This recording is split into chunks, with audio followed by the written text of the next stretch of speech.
Hate doesn't help the hater, and it doesn't help the person who is hated. There's something about hate that hurts the hater. Somebody must have the power to transform through love. You just hate somebody, and you are as uncomfortable and as frustrated as the person you hate. Oh, hate, there's something about hate that keeps you from walking straight. Something about hate that keeps you from standing up straight. When you hate, you can't see right. When you hate, you lose your power of objectivity. If you hate somebody, you can't see that person. When you hate strong enough, the ugly becomes beautiful, and the beautiful becomes ugly. A good speech becomes a bad speech, and a bad speech becomes a good speech. When you hate strong enough, you will look at a good deed of a person and call it a bad deed. Hate causes you to put the wrong price tag on everything. When you hate strong enough, hairpins begin to sell for $1,000 and diamond rings for 5 cents because you got the wrong price tag on them. There's something about hate. There's something about hate that does something to the hater. So our way must be a way of love. We will stand up right here in this South land and say to our white brothers, we cannot in all good conscience obey your unjust laws. Do to us what you want to, and we're going to still love you, but we're going to disobey these unjust laws.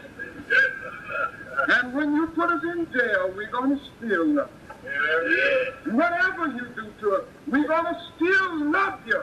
Do to us what you will, and we're going to still love you. Have we come to that point yet? That we can use the power of our soul to transform the social order. Now somebody saying to me, Reverend, what in the world do you mean when you say love your enemies? Love those people who are oppressing you. Do you mean to say you can love those people with an affectionate love? No, I don't mean that. Yeah. I can't have an affectionate feeling for people who bomb my home, trying to kill my wife and my baby, and I can love them with this affectionate love, a sentimental love, certainly not. You know, the Greek language has 3 words for love, and it's a very interesting thing how it applies to our situation. The Greek language has a word called eros, and eros is a sort of aesthetic love. Plato talks about it a great deal in his dialogues, the yearning of the soul for the realm of the God. It has come to us to be a sort of romantic love, a sort of love that we have in our romantic relations. And so we all know about that kind of love.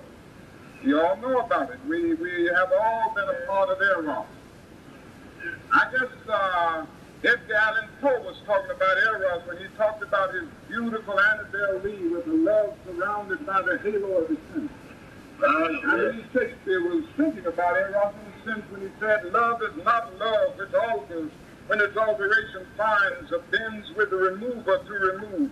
It is an ever-fixed love that looks on tempest and is never shaken. It is a star to every wandering thought. You know, I can remember that because I used to quote it to my wife when we were quoting.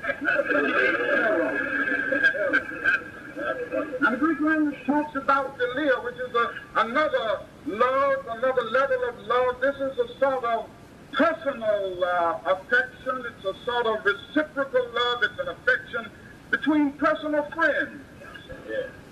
And on this level, you love because you are loved. You love people that you like. People that you have things in common with. You go have dinner with them. You talk with them on the telephone. They are likable people, and you have things in common. And they are your personal friends. This is a powerful love. Then the Greek language comes out with another word. It calls it agape. Agape is more than eros, it's more than philia. Agape is understanding, creative, redemptive goodwill for all men. It is an overflowing love which seeks nothing in return.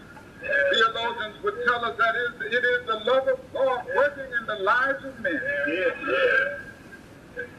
When you rise to love on this level, you love men not because you like them. Amen. No. But you love them because God loves them. Amen. I think this is what Jesus meant when he said, love your enemies. And I'm glad he didn't say, like your enemies. He didn't say, like your enemies. Because like is a sentimental, affectionate sort of thing. But love is greater than like. I find it pretty difficult to like all of these Southern senators and congressmen up in Washington who are doing everything that they possibly can to defeat the goals of the Negro. I don't like their ideas. I don't like their attitudes. I don't like what they're trying to do to my people. I don't like them, but Jesus says love them. And love is greater than life. When you rise to the true level of love, you can love the person who does the evil deed while hating the deed that the person does. This is another level, you see. You come to the point that you hate deeds and you hate systems, but you don't hate person. That's right. Yeah. This is what we must have at this time. Yes. I can hear Jesus speaking to us in this day and in this period, saying once more, I know what you're going through. I know how you're being treated. I know how you're being kicked around. I know the violence that you're facing. I know the brutality that you're facing. And I know you've heard men say of old that you should love those people that love you and treat you all right and hate your enemies. But I say unto you, love your enemies. Bless them that curse you. Pray for them that despitefully use you.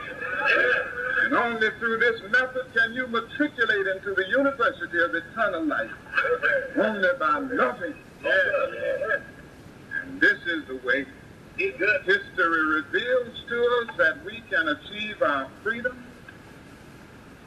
We can achieve justice without violence. I come now to a final point, a final lesson that history teaches us. It is this, that in the struggle for freedom and truth and righteousness, you are never alone. Amen. But God works with you. History reminds us that truth and justice and love and freedom are ultimately triumphant, and that evil must ultimately go down. History teaches us that. History teaches us that the children of Israel may be taken away in an Egyptian captivity. And there for years exploited and dominated and trampled over, but one day the Red Sea opens. Right? History teaches us that Hitler may rise on the throne. Yeah. He may boast of the fact that he is going to rule the world. Yeah. He may even kill 5 million Jews, but one day that same Hitler is crushed. Yes. And that power of his office tumbles. History teaches us that Good Friday may occupy the throne for a day. But ultimately it must give way to the triumphant beat of the drums of Easter. History teaches us that Caesar will occupy the palace for a while and Christ a cross. But one day that same Christ will rise up and split history into A.D. and B.C. so that even the life of Caesar must be dated by his name. History teaches us that Carlyle was right, no lion can live forever. History teaches us that William Cullen Bryant was right. Truth crushed to earth will rise again. History teaches us. James Russell Lowell was right. Truth forever on the scaffold, wrong forever on the throne. Yet that scaffold sways the future. Behind the dim unknown standeth God within the shadow, keeping watch above his own. History teaches us that the biblical writer was right. You shall reap what you sow. History teaches us that even though midnight will come, ultimately the daybreak will emerge.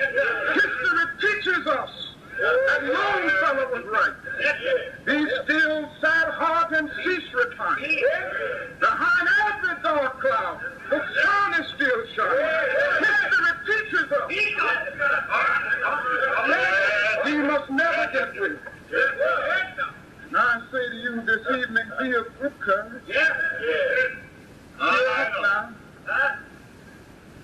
Walk together, children, don't you get weary. You know there's a great camp meeting in the promised land. History teaches us that sometimes we have to sing, nobody knows the trouble I see. Then it teaches us that the next day we can begin to sing, I'm so glad the trouble don't last always. History teaches us that there is a God in this universe. God concerned about his children and what they go through. I close with this illustration of this very fact. I remember when our struggle started down in Montgomery, Alabama. Yes, Lord. That's what I want to hear. I had lived 25 comfortable years of my life. Didn't have any real problems, didn't worry about anything much. I always had a lovely mother and father in the background who were so nice, and they provided all of the comforts and conveniences of life. I had religion. I had grown up in the church, but it was the type of religion that you grow up in, and naturally I hadn't had all of the experiences of religion in life. Then I was called to a little church down in Montgomery, Alabama. I went there and started out in my pastorate. Then on December 5th, 1955, people of that city got tired of being kicked around and tired of the indignities that they had confronted on the buses over years. They said, we are going to protest. We are not going to ride these buses anymore until conditions change. They said to themselves, we're going to substitute tired feet for tired souls and just walk the streets of Montgomery. Because we believe it is ultimately more honorable to walk in dignity than ride in humiliation. So they said to me, now, we want you to serve as our spokesman and to lead us on in this struggle. Because of my interest in people and the social justice, I answered the call.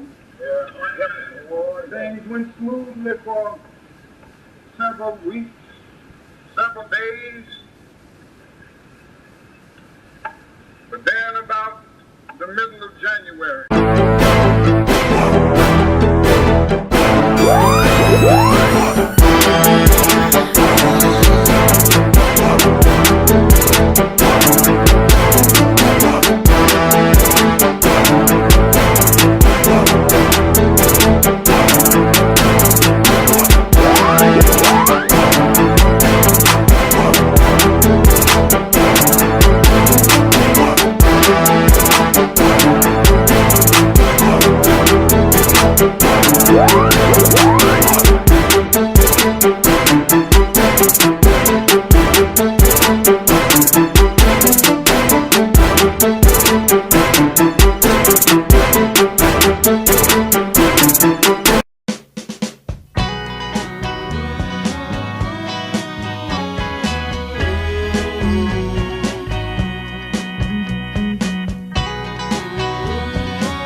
Oh, hey. Who is hating?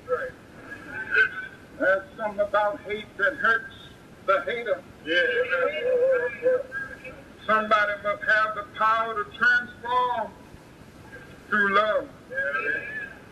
You just hate somebody, and you are as uncomfortable and as frustrated as the person you hate. Oh, hate, there's something about hate that keeps you from walking straight. Something about hate that keeps you from standing up straight. When you hate, you can't see right. When you hate, you lose your power of objectivity. If you hate somebody, you can't see that person. When you hate strong enough, the ugly becomes beautiful, and the beautiful becomes ugly. A good speech becomes a bad speech, and a bad speech becomes a good speech. When you hate strong enough, you will look at a good deed of a person and call it a bad deed. Hate causes you to put the wrong price tag on everything. When you hate strong enough, hairpins begin to sell for $1,000 and diamond rings for 5 cents because you got the wrong price tag on things. There's something about hate. There's something about hate that does something to the hater. So our way must be a way of love. We will stand up right here in this South land and say to our white brothers, we cannot in all good conscience obey your unjust laws. Do to us what you want to, and we're going to still love you, but we're going to disobey these unjust laws. And when you put us in jail, we're going to still love you. Whatever you do to us, we're going to still love you. Do to us what you will, and we're going to still love you.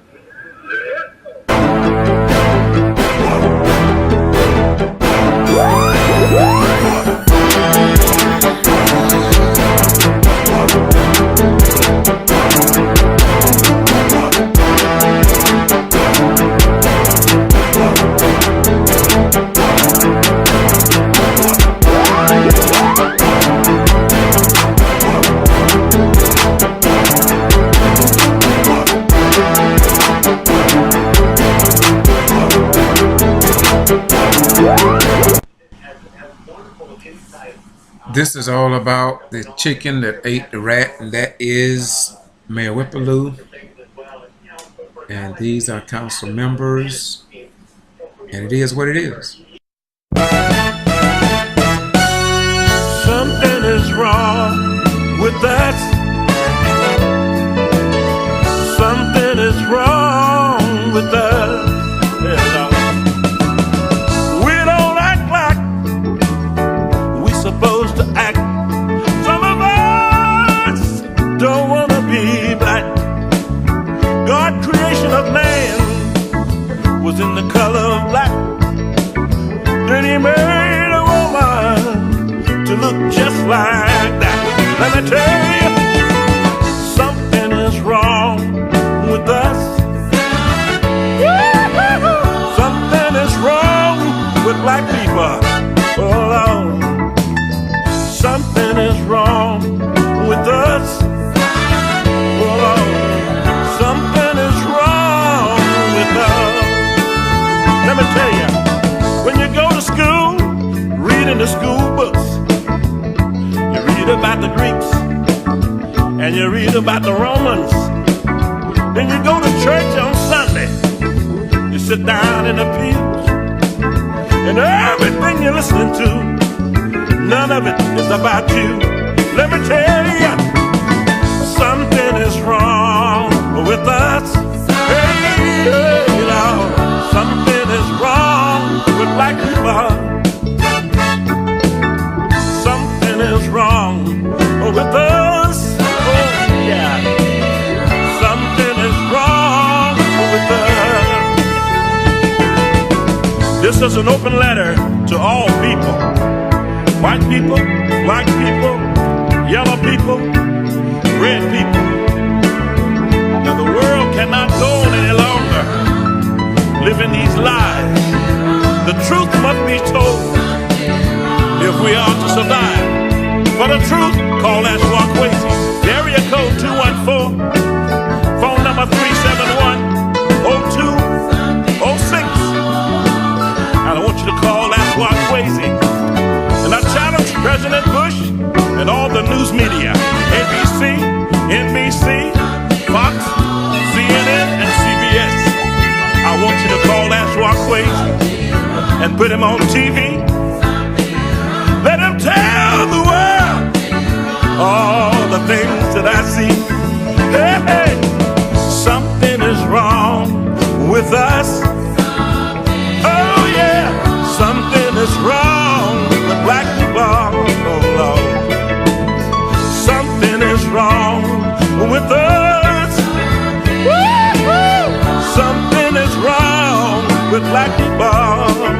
Yeah. I want you to get your Bible out. Turn to Isaiah 56, verse 9, 10, and 11. And I want you to understand that the Bible said, seek and you shall find. Meaning there are some things that you need to know that is not in the Bible. Hey, hey, something is wrong. Something is wrong.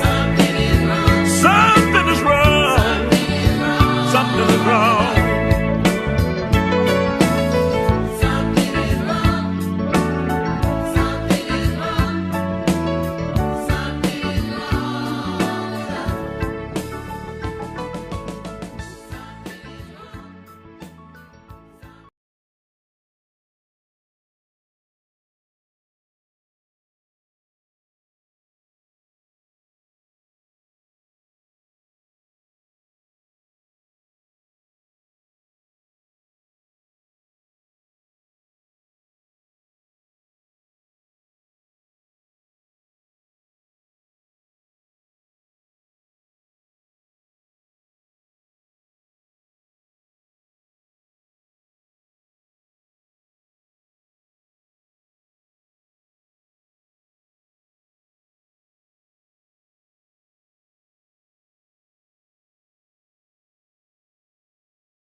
This is the Ghetto Free Press, and once again, Mayor and Whippaloo have just had another round with the legal system here in Wilkerson County.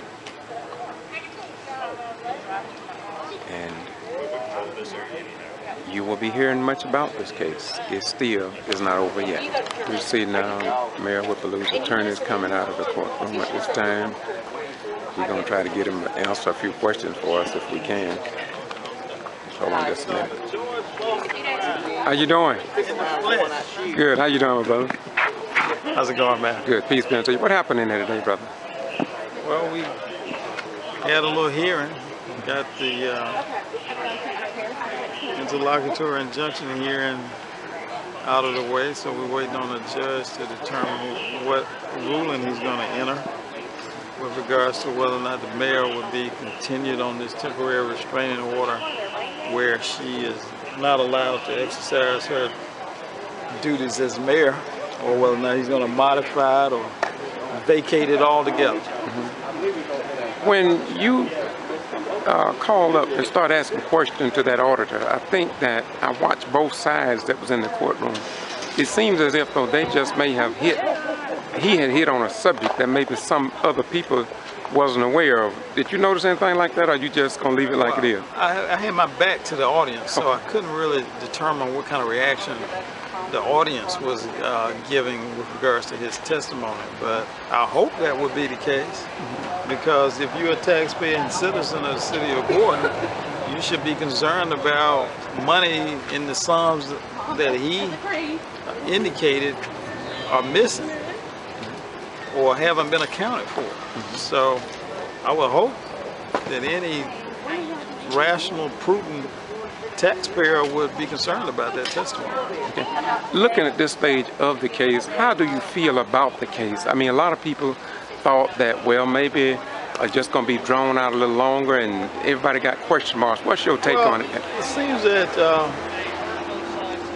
the parties may be somewhat moving toward a middle ground. I hope that's the case, but I think it's too early to tell. So we'll see. Only time will tell. Okay, thank you very much. So you feel pretty good about your case, or more or less? I feel it's going to be okay in the end. Yes, sir. Thank you very much. All Thank right. you so much. Peace be unto you. Keep doing what you're doing. All right, man. Peace. Once again, we're going to walk over here. This is Miss Sarah Hunt, and I've noticed that she has been very, very vocal. She has supported the mayor. I think that she's objective, and of course, you know, she's with the National Action Network with Al Sharpton's people out of Macon. We also understand that there will now be a National Action Network set up here in Gordon, Georgia, and that is the attorney. How you doing, sir? Good, how are you, Mr. Good, good, peace to you. And we're happy to see that everything went well today. We also see the husband of the mayor, as well as the mayor herself, and that we're going to keep you informed. So once again, this is what we do. Madam Mayor, how do you feel? How you doing today? Oh, well, I'm upper respiratory, but Okay. other than that, it's a good day in the city. Thank you very much. Thank you very much. Okay. Once again, we see the mayor. Okay, we're going to go and see what Miss Sarah Hunt of the National Action Network has to say.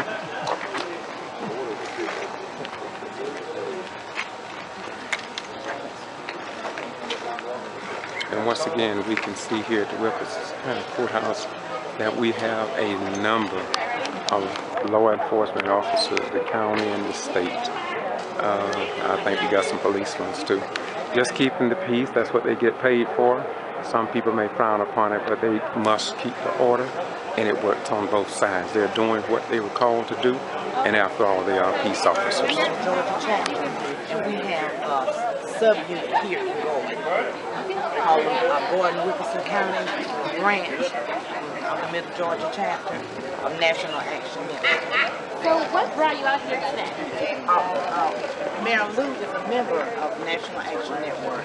I came to support her and to see what the outcome of this case is going to be, because I think it's going to end up being a national federal case, because it's a lot of things going on that they're trying to keep hidden. And in the process of my doing some small investigation, I looked at the number of people in the county, I looked at the number of people that's in the city, and the types of funds, over $3 million has come into the city through the city G.B.R, and the funds have not been spent in the manner that they should be, because you have sewage that people should be, all citizens should be hooked up to. I found out that there are citizens that have never been hooked up to the city sewage system. There are drainage backup problems that have not been addressed. There's water situations here that have not been addressed. Well, then what have they been using the funds for? Describe the courtroom for us today. When you looked around, what did you see? I saw citizens here that dismayed, don't know what's going on, confused. You can see confused looks on people's faces when Mr. Bassett was talking about the $34,000 plus dollars that is not accountable for in the Georgia power audit that he did, and a lot of them were looking strange at the way that was coming forth, and I saw a need to cover up something. But what about where people were seated? Can you describe what the actually looked like in the courtroom for people who weren't there? If you noticed, there was black people on one side and white people on another side, separated. Did you know the separation? But I saw some black people sitting over where white people were sitting. And I saw a couple of white people sitting over where black people were sitting. Do you realize that we are retrogressing in the United States? We're going back because there is a culture now. Since they came out, the new group, the new Republicans came forth, the Tea Party, they have caused a separation to occur in the United States again.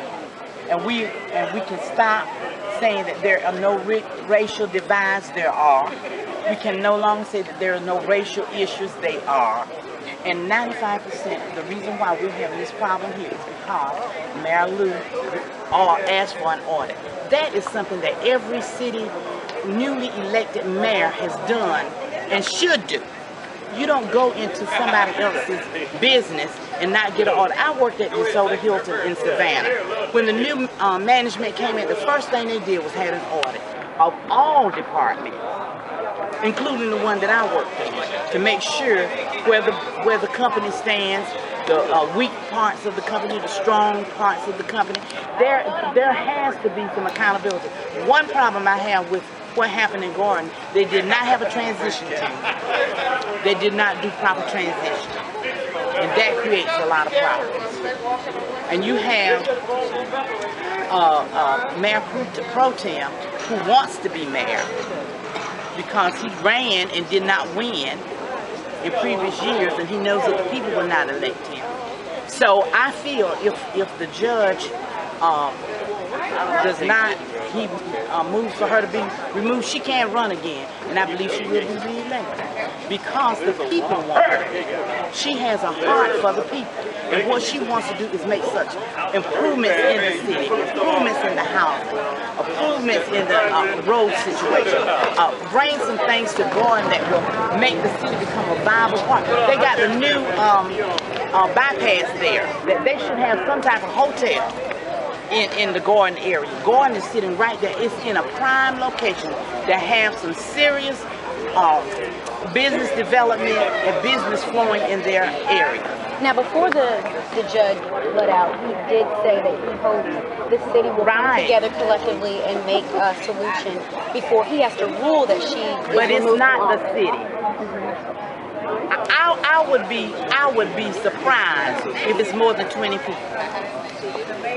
Now, I've had white people to call me and say, will you please bring Jesse Jackson and Al Sharpton in here to help Mary Ann? So that means that they know that she's being treated unfair. They're asking me to bring Jesse Jackson and Al Sharpton in here to help Mary Ann. So what does that say to you? Mary Ann is good. Mary Ann wants to do what's best for us, but they're not giving her a chance. Why don't you think they're giving her a chance? Because I think they have something to hide. So are you saying? I personally think that theft has occurred in this city. And so are you saying you don't believe it's, I mean, what did you think when Edie said that, you know, this caused a racial divide? No, she didn't cause a racial divide. The racial divide was already here. What she will be able to do if they will allow her to bring the people together. Because she has white people that love her. How do you think she got elected? She didn't get elected by black people. If you researched it and actually researched the vote, she got about as many white votes as she did black, if not more. Any last comments, concerns? The only thing I want to say is it's time now for people to look at the real issue. If I lived in Gordon and the kind of money had come into Gordon that has come in there through your community development grant, the SPLOST money that has come here, and we're still looking like we did 15 years ago, 20 years ago, and there are no improvements, that would be speaking volumes to me. And just like I said in the article that I wrote, in Macon we have problems, but one thing we do have is openness, because we know what the finances are. When they got ready to do the budget, what did they do? The people had access to the budget to see what it was, to see where the money was being spent. We know every contract that come into the city. Do you realize that only one person on the city council was receiving the financial package until Mayor Lou got in? Terry Edie was the only person receiving documents, financial documents, contracts and all of this until Mayor Lou came in, and she said she wanted every council person to have privy to that same information. So does that look like somebody that's trying to beat somebody out of something? That sounds like to me that somebody wants everybody to be treated fairly. I have a question. Why do you think that Attorney Boone? So what do you say about what happened in court today? Well, we're pleased with today. We finally had an opportunity to come forward for an interlocutory injunction hearing, and Mr. Kendall was present, the mayor's attorney was present, cross-examined Terry Edie. We were able to put up some other witnesses as well. Mr. Kendall put up Mr. Basket, which is the first time we've heard anything about his forensic audit. And we're pleased with today, and we look forward to the court's ruling. What do you have? You haven't got a chance to cross-examine Neww, but is that time coming? It's coming very quickly. What are your steps moving forward? Well, we've now got to go back to what I said in May was coming, which is discovery. So we've got to take the mayor's deposition, several council members' deposition. We're going to have to depose Ms. Brown and Chief Hall. Mr. Kendall's going to have the opportunity to depose our clients and some other people. We'll probably depose Mr. Basket, and then we'll proceed to trial. What was his conclusion for today? The judge. Well, the judge's conclusion today was not shocking. It was that he would take it under advisement. To extend a restraining order into an injunction requires the court to make specific findings of fact and conclusions of law. So taking the matter under advisement so he could prepare a written order is completely consistent with what we expect. And what do you think about what he said, having the two parties come together and figure out a resolution? I think this matter is tearing apart the city of Gordon. That's not my intent. That's not my client's intent. I would like to see a resolution short of the court having to remove the mayor from office or impose civil penalties. So I welcome the opportunity to speak with Mr. Kendall about some settlement. We, of course, have made an initial demand in our lawsuit that she step down from office and that she pay over $52,000 in fines. So we believe that the first move to settle needs to come from Mr. Kendall and the mayor, and that is by making a counteroffer. You say $52,000. Where is that for? Yeah, what is that? $52,000 or more is, I think $52,000 was my first estimate of the civil penalties that could be imposed by the court for the Open Meetings Act violations. And so just to be clear, so today the judge said he would call back and let you guys know if, the mayor will be out of office until the hearing. Right, well what the judge said is that he would issue an order by August 2nd, which is when the TRO dissolves. It may be that she remains suspended through the final resolution of the case, or it may be something short of that. Perhaps that she can't vote. Perhaps that if she's going to sign any checks, those amounts of money be covered by her personal monies paid into the registry of the court, but something short of complete suspension of office, or it may be a suspension of office. It could be anything.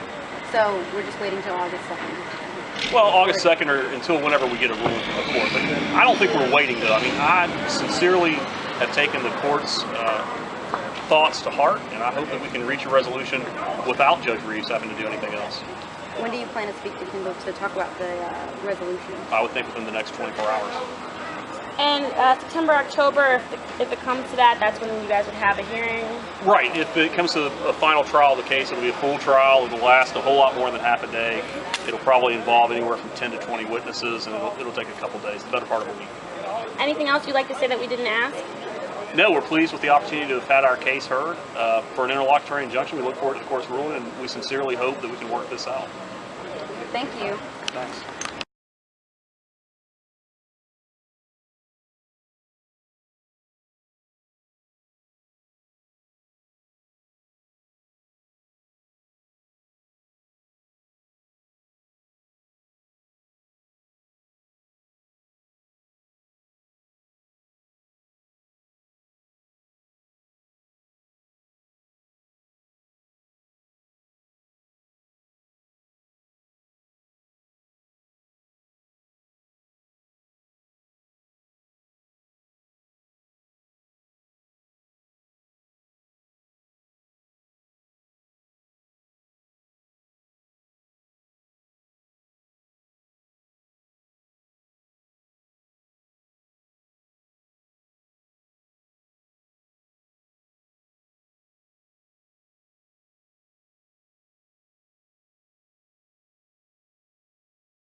Once again, what's your name? Sarah Mincy Hunt. And who are you involved with? What organization? I'm the president of the Middle Georgia chapter of National Action Network. Why are you here today? I'm here to support Mayor Neww to see which way this case is going. I really feel like the points that they're bringing up are not necessarily what this is all about. I see this as a cover-up, a method to try to cover up the thefts that's going on in the government. I noticed in your news release you asked about, I guess that's HUD funding? No, it was community development fund, CDBG, and the SPLOST. And the SPLOST. Okay, what's your concern about that? I don't think those funds have been spent properly because some citizens who should be hooked to the city sewage, the line has run by there, but they haven't hooked them in. So why haven't you? Why aren't they hooked in? They've got enough funds that every citizen in Garden city limits should be on the city sewage system. Well, during the case there, did you notice or did you look at the other people in the courtroom once they started talking about that money, once Mr. Bassett began to talk about the money? Did you notice the people in the audience, even on both sides, did you notice the expressions on their face? There was shock, disbelief, could not believe that they didn't know this. I think when they talk about open records, all records need to be open to the public, including the financial records.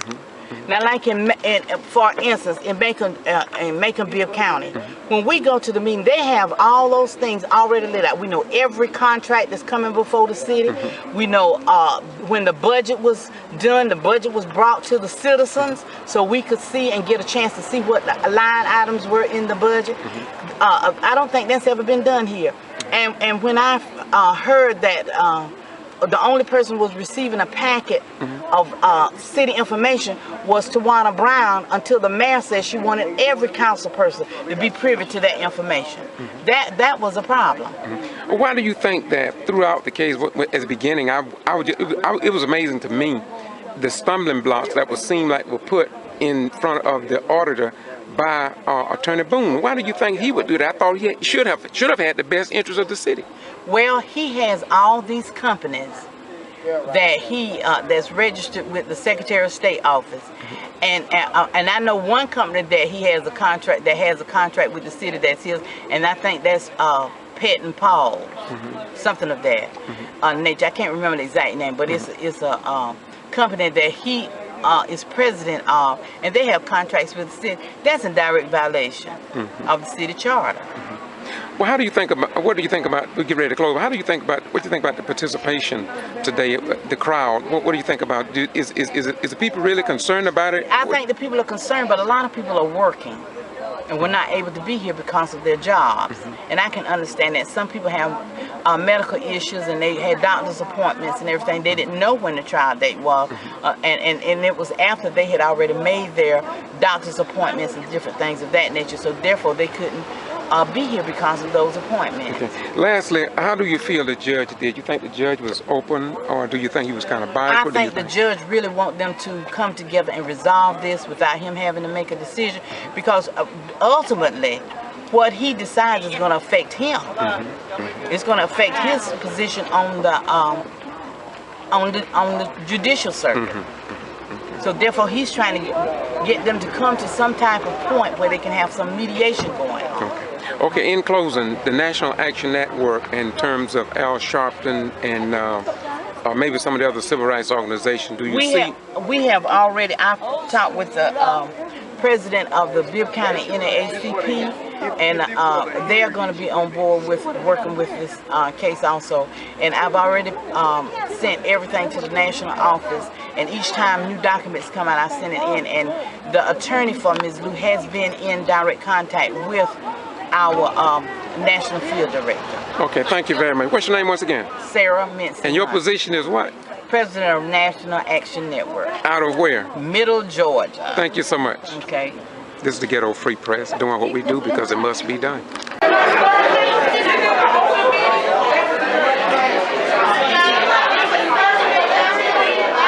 This is in the state of Georgia.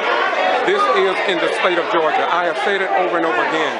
There's a great disconnect in the state of Georgia in dealing with meetings. I have said it once, and I will say it again, and I will continue to say it. I will continue to say it.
I would like to tell America to take off the blinders. I would like to tell Governor Deal and any of the people up there that we elected, they need to take the blinders off and come and see what's going on in their communities. Enough is enough, and that's it. We're not taking it anymore. We're not going to take it sitting down.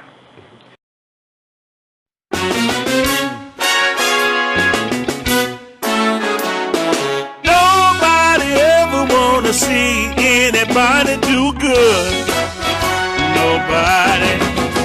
I was taught when I was 12 to treat everybody right, but I found out the teaching was wrong, and I've been knowing ever since I've been grown.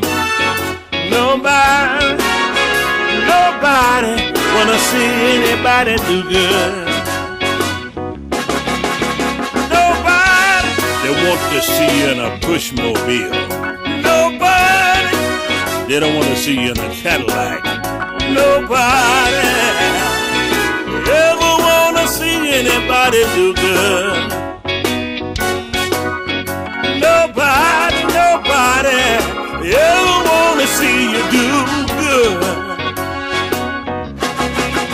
I got a job working in a gold mine, making plenty money. I was doing fine, but nobody ever wanna see me do good. Oh no. Nobody ever wanna see you do good. No. I had a friend and he had plenty of money.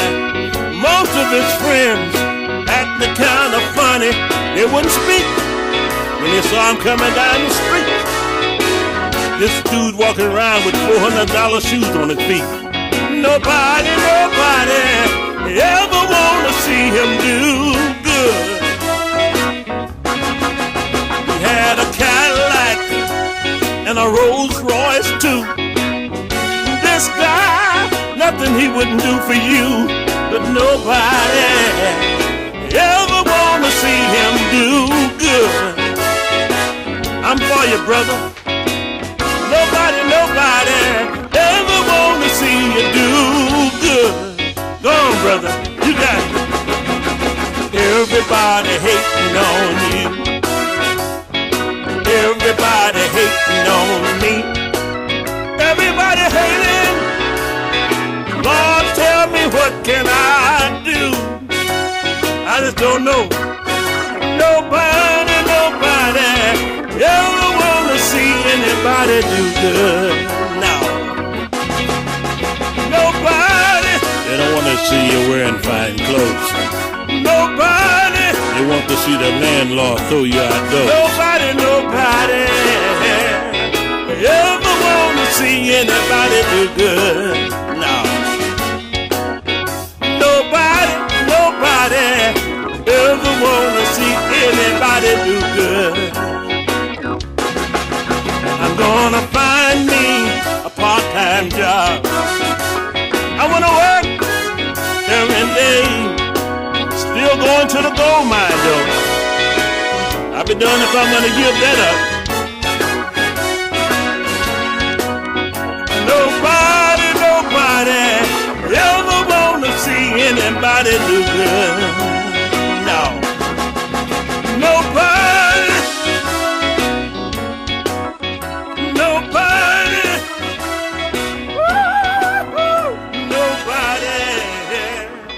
ever wanna see anybody do good.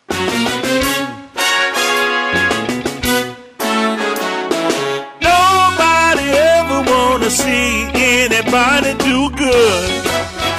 Nobody. I was taught when I was 12 to treat everybody right. But I found out the teaching was wrong, and I've been knowing ever since I've been grown. Nobody wanna see anybody do good. Nobody they want to see you in a pushmobile. Nobody they don't want to see you in a Cadillac. Nobody ever wanna see anybody do good.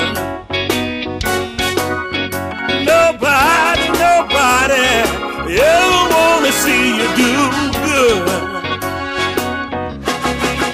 I got a job working in a gold mine, making plenty money. I was doing fine, but nobody ever wanna see me do good. Oh no. Nobody ever wanna see you do good. No. I had a friend and he had plenty of money. Most of his friends acted kind of funny. They wouldn't speak when they saw him coming down the street. This dude walking around with $400 shoes on his feet. Nobody ever wanna see him do good. He had a Cadillac and a Rolls Royce too. This guy, nothing he wouldn't do for you, but nobody ever wanna see him do good. I'm for you, brother. Nobody ever wanna see you do good. Go on, brother, you got it. Everybody hating on you. Everybody hating on me. Everybody hating. Lord, tell me what can I do? I just don't know. Nobody ever wanna see anybody do good.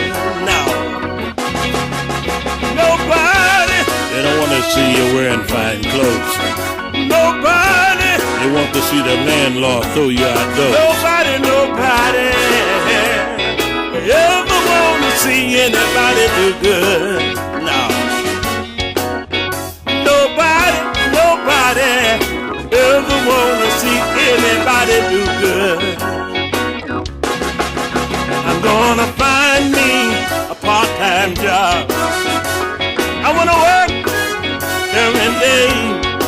Still going to the gold mine though. I'll be done if I'm gonna give that up. Nobody ever wanna see anybody do good. No. Nobody.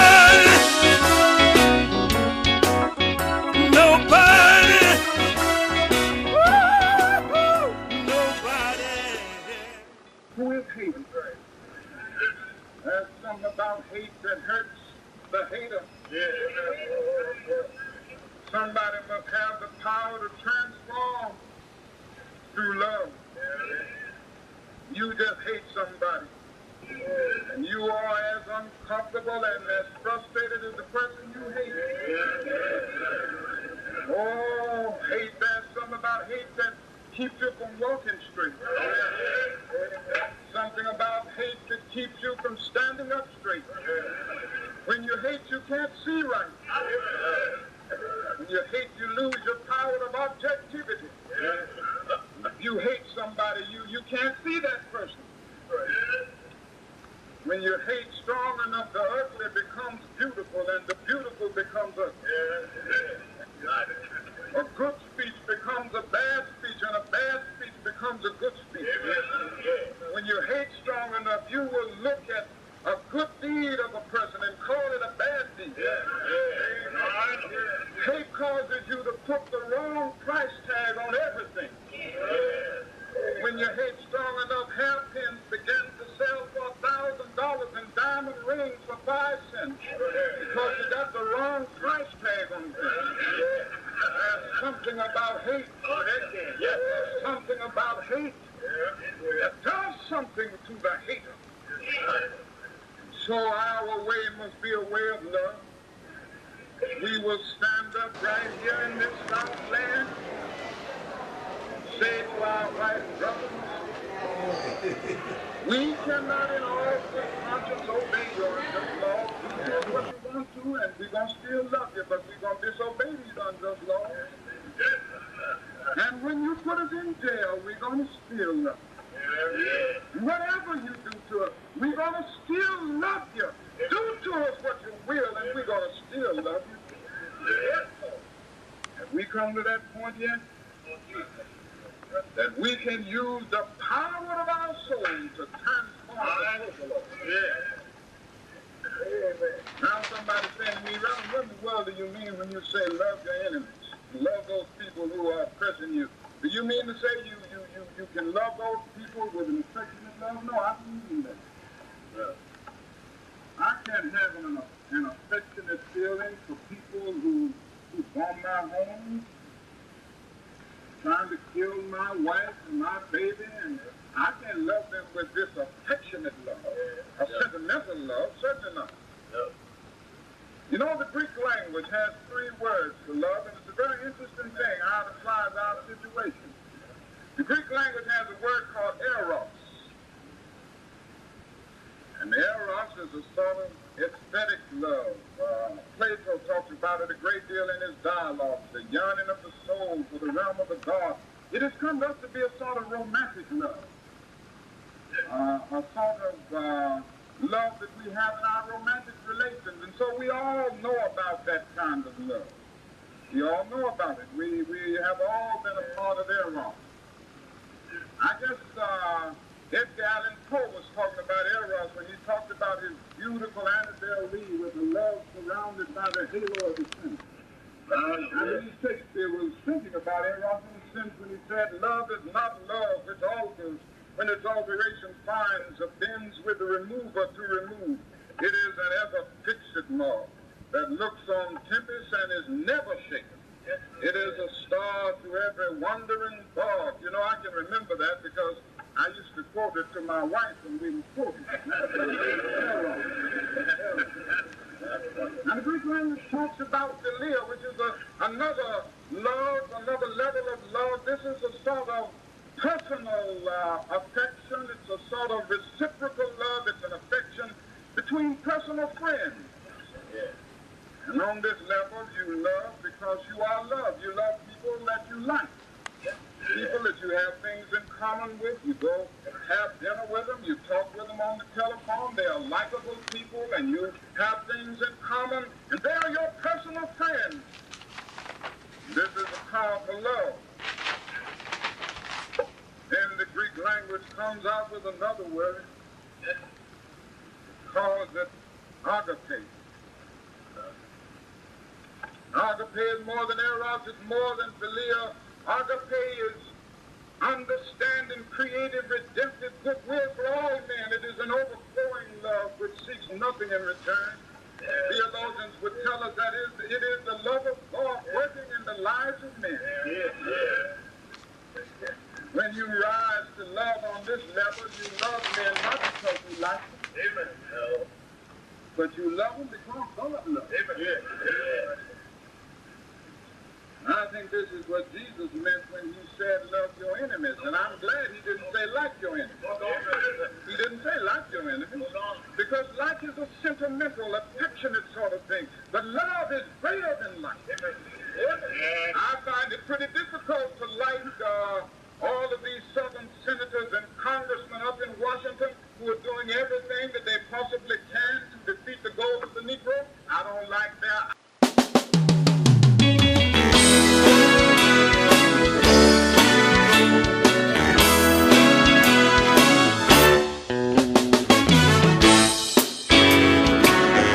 If you got a good woman, you don't want to do her no wrong.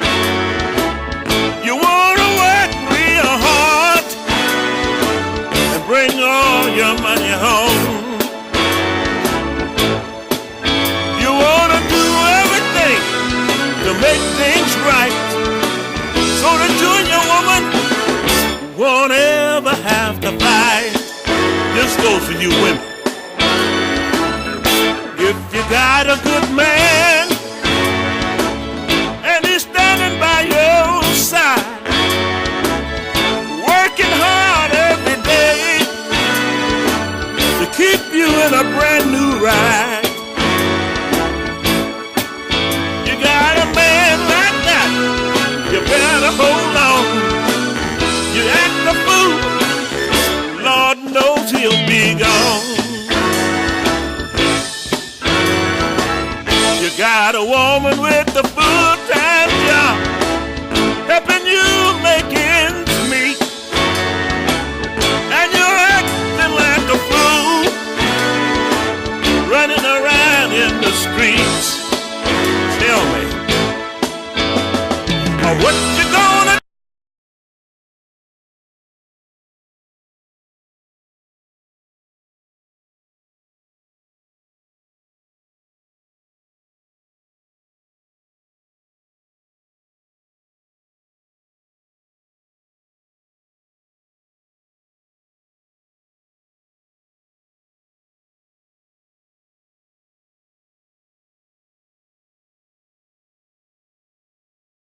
Greetings, this is the Ghetto Free Press, and I'm George Boston Rhymes, the voice. Once again, tomorrow, Tuesday, Mayor Ann Whippaloo will be going before the Honorable Judge Robert S. Reeves. Many believe that the judge should not be over this case, but be that as it may, we are looking for the best because Mayor Ann Whippaloo deserves no less. Now, regardless of how they have tried to paint a picture of this historic first female mayor of Gordon, the first black female mayor of Gordon, and definitely a historic figure, that nothing can change the history that she was elected by a majority vote under our form of government. If you don't know, and if you listen to the local television stations, radio, and newspapers in the Middle District of Georgia area, you would believe that this mayor is an outright criminal, beyond question.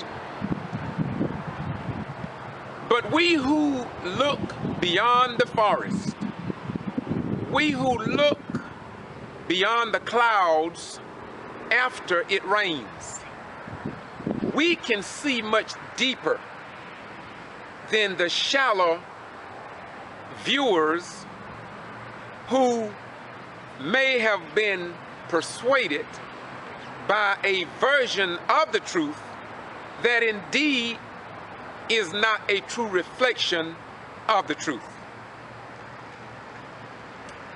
Before Mary Ann Whippaloo became mayor, now let me rephrase that. Before Mary Ann Whippaloo was voted into office by a majority populace in Gordon, she had a history. She had a high school history. She had an elementary school history, a middle school history. And so some of the citizens of Gordon know the very makeup, the very characteristics of this outstanding human being. And so people can paint all kind of pictures of who she is and what she stands for and what her family stands for. But unless we connect the dots here in the state of Georgia, we could get a false image of what some people have put before us. Look, if you just look at Gordon, and if you know nothing about the first black mayor in Quitman, Georgia, by the name of James Charles Brown III, if you don't know the history of when he was elected, how his name was even published, was not even published in the local newspapers. It was as if though some didn't even want him to be known. Wait a minute. If you just focus on what they have said about Gordon Mayor, you wouldn't know nothing about Linda Harris, the mayor in Meigs, Georgia. They painted her as a criminal before she had a chance to even sit in the chair for 3 months as mayor.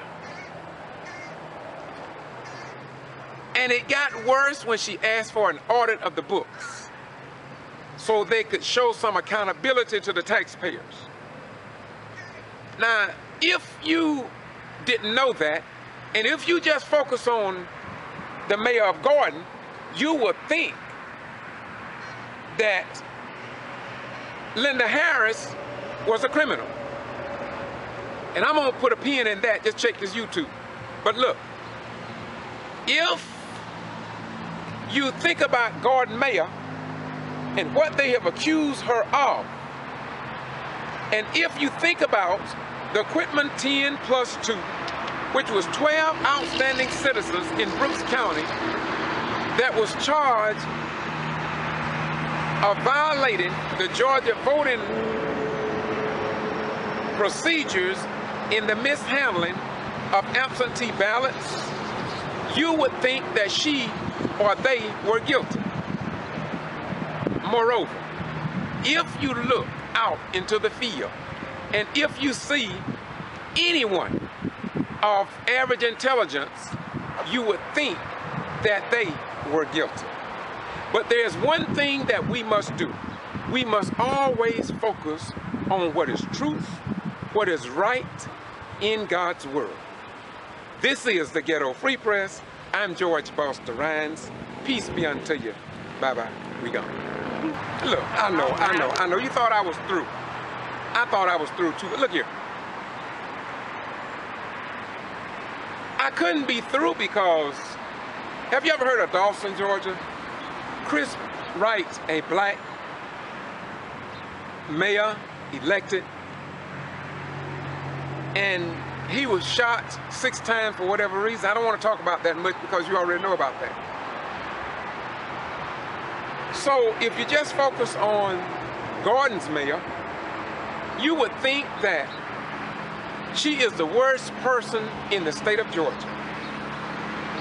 Wait a minute, I haven't finished yet. Let's travel to Lumpkin, Georgia. And let's look at a city council member by the name of Debbie Stone, who allegedly made statements to a white fire chief that the mayor, Charles Gibson, was a nigger.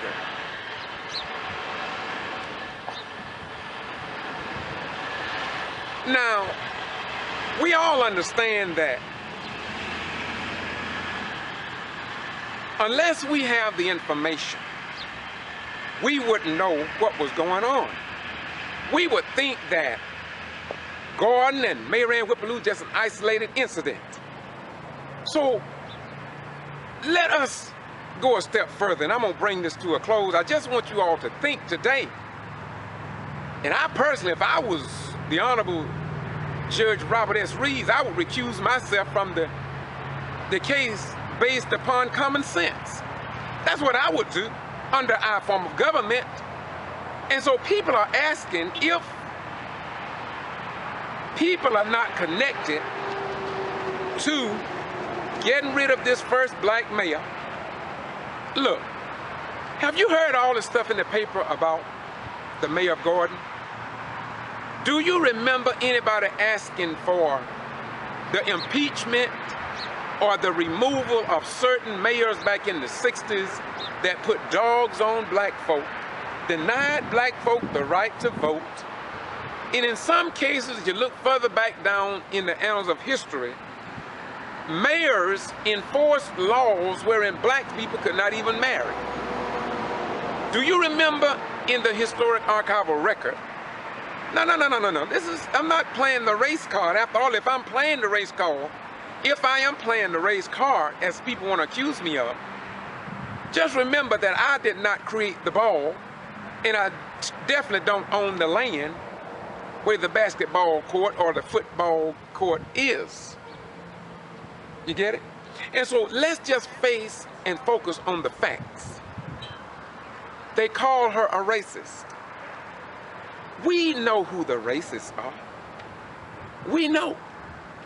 For all we have to do is look down the annals of history, look at the pictures, how certain people have murdered, slaughtered, maimed, denied rights to American citizens, that they couldn't vote, they were not permitted to be human beings. So we don't have to re-examine who the racists are.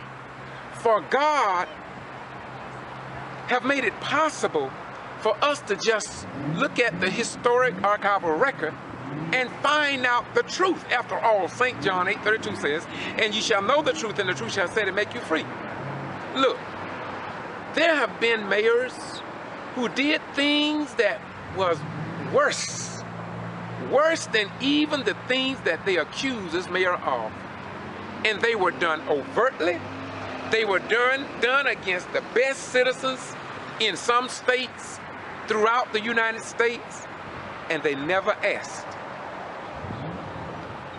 that mayor, or in many cases that governor, be removed from office. And so we got to ask another question today. We must be wise as serpents and harmless as doves. Yet there come a time after 435 years plus that if we've tried nonviolence, we have tried everything, and everything has failed the black man, the black woman, and their children. And so we now must ask a question like Al Sharpton last week. How could it be that in Florida, people that are members of the Ku Klux Klan find themselves in high offices of law enforcement? Members of the Klan find themselves members as high levels in judgeships across the United States of America. And we respect their rights to do anything they want to in our form of government. But now that we have a lot of interracial marriages and friendships and relationships and relatives, just maybe now, as we begin to get people from all races to step forward, and talk about what goes on behind closed doors and who is related to who and what. Just maybe, we're going to find out some things we didn't know before. And personally, I believe it's going to make this republic a better republic. And so, as we go to court on tomorrow, personally, I wish the Honorable Judge Robert S. Reeves would just simply recuse himself. Maybe he is a friend to some of the friends of a friend that's related to a friend that cannot judge this case fairly. And this is an appeal along the level of what is right in God's word. But now we are 100% sure that in the end, truth, right, and justice will win. If not with the judges here, then with the judges in the hereafter. This is the Ghetto Free Press, and I'm George Foster Rhymes, doing what I do because it must be done, regardless of who may remain quiet and see this lady go down the drain. But somebody got to stand up for what is right in God's word. The Ghetto Free Press. Bye-bye. We got it.